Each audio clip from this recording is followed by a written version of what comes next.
పెట్టారు. ఇప్పుడు అందు వచ్చిన ప్రతి అవకాశాన్ని వాడుకుంటాయి కదా రాజకీయ పార్టీలు. ప్రస్తుతం పాలిటిక్స్ ఇస్ లైక్ దట్. అంటే అందుకని దీని వెనకాల తమిళనాడు ఎలక్షను ఓకే టార్గెట్ చేసి ఈ భావజాలం మీద దాడి చేయటము, అలాగే హిందూ మతం మీద అందరూ దాడి చేస్తున్నారు కాబట్టి హిందూ మతాన్ని ప్రొటెక్ట్ చేసుకోవాల్సిన అవసరం ఉంది.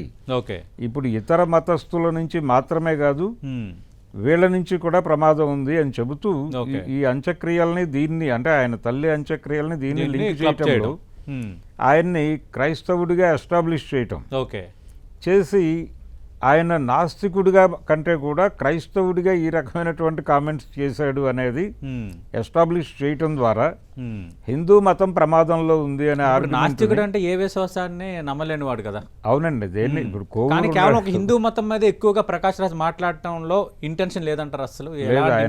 ఆయన అన్ని మతాల మీద అంటే ఇక్కడ జరుగుతున్న ప్రధానమైన మతం ఇదే కాబట్టి దీని మీద నడుస్తోంది.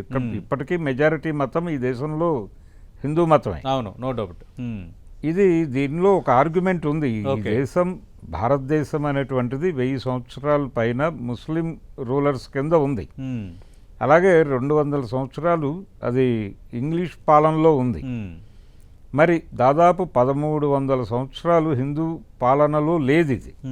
అయినప్పటికీ ఇప్పటికీ ఎందుకు హిందూ మతం మెజారిటీ మతంగా ఉంది అనే ఒక ప్రశ్నకి అంటే మత మార్పిడులు జరగలేదా అంటే జరిగాయి కానీ అది పై కులాల్లో జరగలేదు, కింది కులాల్లో జరిగింది. వాళ్ళు కూడా మళ్ళీ పని కోసం తిరిగి వెనక్కి వచ్చారు, ఘర్వాపసి. ఇలాంటి చాలా గందరగోళాలు ఉన్నాయి. ఇవన్నిటి నేపథ్యంలో వీళ్ళు హిందూ మతం అనేది ఈ రోజుకి మెజారిటీ మతంగా ఉంది ఇక్కడ. అయితే ఇక్కడ గొడవ హిందూ మతంతో మాత్రమే కాదండి, హిందుత్వతో గొడవ. ప్రతిదీ వీళ్ళు బూచిని చూపిస్తున్నారు, ప్రతి చిన్న విషయాన్ని హైలైట్ చేసి గొడవకు దిగుతున్నారు, కవ్వించే పరిస్థితికి వెళ్తున్నారు. అంటే మెజారిటీ మతంలో అలాంటి వాళ్ళకి అవకాశం కల్పిస్తుంది ప్రకాష్ రాజ్ లాంటి నటులు కదా. అంటే ఇప్పుడు ఆయన ఒక మాట్లాడాడు, అది ఒక అవకాశం, దాన్ని ఆటోమేటిక్గా వాళ్ళు గ్లోరిఫై చేస్తారు. అదే వాళ్ళు ఇప్పుడు అందిపుచ్చుకున్నారు దాని మీద అంటే కొంచెం సెన్సిటివ్గా మార్చి విషయాన్ని హిందూ ఓట్ బ్యాంక్ని కన్సాలిడేట్ చేసుకునేటువంటి ప్రోగ్రాంలోకి వాళ్ళు వెళ్ళారు.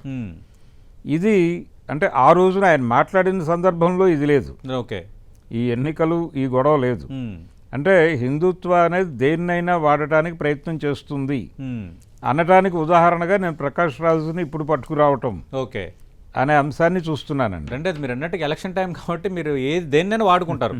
అలాంటి అవకాశం మనకి ఇది అడ్వాంటేజ్ అవుతుంది అన్నప్పుడు ఖచ్చితంగా వాడుకునే పరిస్థితి ఉంది. మరి రేపు పొద్దున్న మాట్లాడే విషయంలో ఆచితూచి మాట్లాడతాడా, లేదంటే మళ్ళీ ఈ విధంగా కొంచెం రెచ్చగొట్టే ధోరణిలో కానీ, లేదంటే ఈ విధంగా మాట్లాడితే అది ఒక ఇష్యూ అయ్యేటట్టుగా మాట్లాడతాడా చూద్దాం సార్. రైట్. మనం చూసాం ప్రకాష్ రాజ్ వ్యాఖ్యలపై కొంత దుమారం రేగుతోంది. నాగబాబు కూడా ట్వీట్ చేయటం, అలాగే అటు రామభక్తులు బీజేపీ నేతలు మాట్లాడుతుండడం, ఫిర్యాదు చేయటం, కేసు నమోదైన నేపథ్యంలో ఇప్పుడు ఏం జరగబోతుంది అనేది ఆసక్తికరం. అంటే కోట్లాది మంది మనోభావాలను ప్రకాష్ రాజ్ పదే దెబ్బతీస్తున్నారు అనేది కొందరు వాదిస్తున్న అంశం. రెండో వైపు అటు రామాయణంకి సంబంధించి అలాగే రావణాసురుడిని గ్లోరిఫై చేసే విషయంలో రావణాసుర వర్సెస్ రావణ బ్రహ్మ అన్న ఒక కాంటెక్స్ట్ కూడా ఉంది.